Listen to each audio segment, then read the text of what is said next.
आज हम आपके बीच में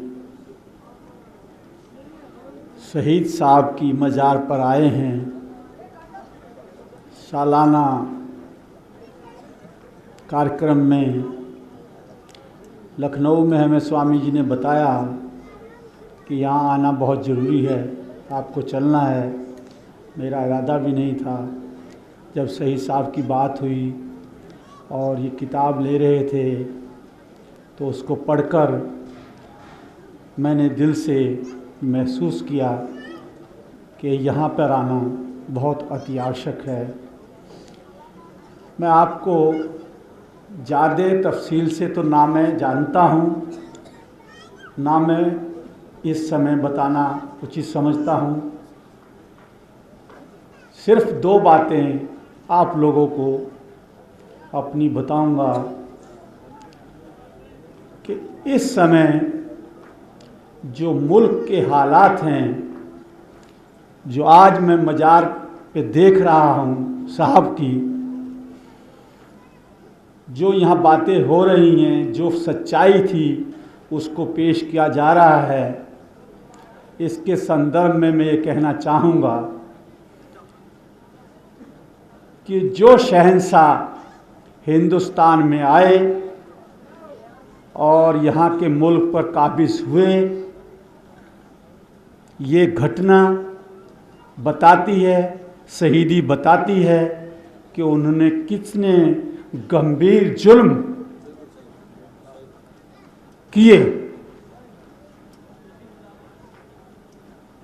साहब कितनी काबिलियत, कितने खुदा के नज़दीक थे, ये इनका इतिहास बताता है। और ऐसे शख्सियतों पर किस तरह का जुल्म जो कभी इंसानियत के दायरे में नहीं आता, वो जुल्म किया गया है, जिसकी हिंदुस्तान में ये कब्र मिसाल है। ये इस बात का प्रमाण है कि मुगल बादशाहों ने कुरान शरीफ से बाहर जाकर इंसानियत का, खुदा की रहनुमाई का कत्ल किया है, जिसकी हिंदुस्तान में जिंदा मिसाल आगरा में शहीद साहब की मज़ार है।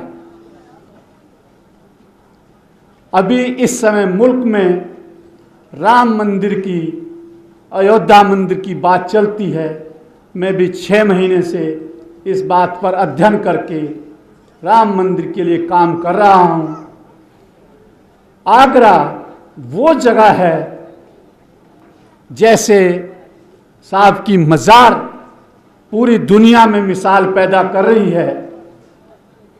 गुरु तेग बहादुर ने भी जब दिल्ली में शीश दिया तो आगरा से आकर औरंगजेब को खबर भिजवाई थी कि मैं यहाँ आ गया हूँ, तुझसे जो होता हो कर ले, ना मैं मुसलमान बनूंगा, ना तुझे मैं कोई करिश्मा दिखाऊंगा। औरंगजेब ने 2 बातें कही थी कि या तो आप मुझे, अगर कोई बड़े आदमी हैं, खुदा की नुमाइंदगी यहाँ कर रहे हैं किसी भी तरीके से, उसके कुछ उनके भेजे हुए कोई दूत हैं, या तो मुझे करिश्मा करके दिखाएं, नहीं तो मुसलमान बन जाएं। तो जो कश्मीरी ब्राह्मणों को पत्र आनंदपुर साहब में लिखकर दिया था कि जाओ, अगर मुझे हिंदुस्तान में मुसलमान बना लिया तो बाकी सभी लोग बिना किसी दबाव के मुसलमान बन जाएंगे, तो पंजाब से, आनंदपुर साहब से आगरा आकर, यहाँ गुरु का ताल गुरुद्वारा है, वहाँ पर आकर रहे, कई दिन ठहरे और यहाँ से सूचना भिजवाई। और मैं आपको विशेष बात ये बताना चाहूँगा जो शायद यहाँ कम लोगों को मालूम हो, कि उसके साथ साथ खुदा की नुमाइंदगी की या खुदा के भेजे हुए बंदे की हैसियत से ये भी साबित किया, एक तरफ मुगल शासन से जंग थी और दूसरी तरफ जहां वो ठहरे एक गरीब मुसलमान का चौबारा था जिसको दुमजला बोलते हैं। चूंकि उन पर सिर पर 500 मोहरों का सोने की इनाम था औरंगजेब द्वारा, उसकी गरीबी दूर करने के लिए उसको कहा, उसके यहाँ ठहरे, उसके यहाँ खाना खाया, उसी के यहाँ पूजा की। उसको खबर करवाई कि जा तू खबर करवा दे कि गुरु तेग बहादुर यहाँ हैं, यहाँ से गिरफ्तार कर लिए हैं। इससे जिंदा मिसाल दुनिया में कहीं मिल नहीं सकती इस आगरा के इतिहास की। तो मैं ये कहना चाहूँगा कि आपकी पीड़ा को मैं समझता हूँ। हिंदुस्तान की धरती एक ऐसी धरती है कि यहाँ पीर, पैगंबर, देवता, सिख गुरु, पूरी दुनिया में एक भारत की धरती है जिन्होंने यहाँ जन्म लिया, अपने पैर रखे और इस धरती को पवित्र किया। तो आज आपके बीच में आकर मैं सिख कौम की तरफ से, इंटरनेशनल सिख वेलफेयर ऑर्गेनाइजेशन की तरफ से जुल्म के खिलाफ जो हुआ है उसकी घोर निंदा करता हूं और आप लोगों का तहे दिल से साथ हैं।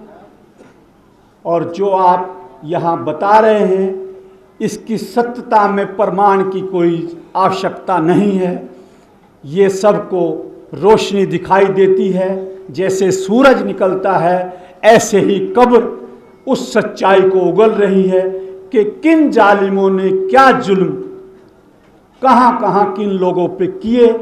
ये इंसानियत का कत्ल है, रूहानियत का कत्ल है। और कुरान शरीफ के बाहर जाकर, इस्लाम के बाहर जाकर अपने आप को साबित करने के लिए ये घिनौने कार्य किए गए हैं। मैं अपनी बात समाप्त करता हूँ और हमसे जो भी सहयोग मुस्लिम समाज के लिए, बच्चों के लिए, शिक्षा के लिए सिखपंथ से होगा, हम कंधे से कंधा मिलाकर आपके साथ हैं। धन्यवाद।